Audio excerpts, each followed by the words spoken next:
عمرك تخيلت إنه في لغة ما فيها غير واحد واثنين بس؟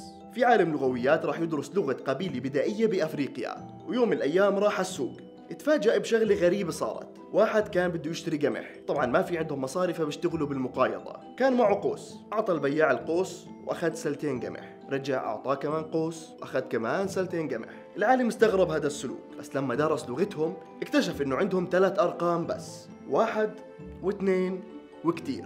وكتير يعني من 3 إلى ما لا نهاية، فلو أعطاه الاثنين كان بده يعطيه كتير، والكتير هاد ممكن يكون 3 ففي غش، ممكن يكون 5 فبرضه في غش. فعشان يسهلوا على حالهم الحسبة أعطاه 1 أخذ 2، أعطاه 1 أخذ 2. تماما زيك لما تروح على البياع تشتري ب6 دنانير فتعطيه 10 فيقول لك هاد دينار برجع لك 5.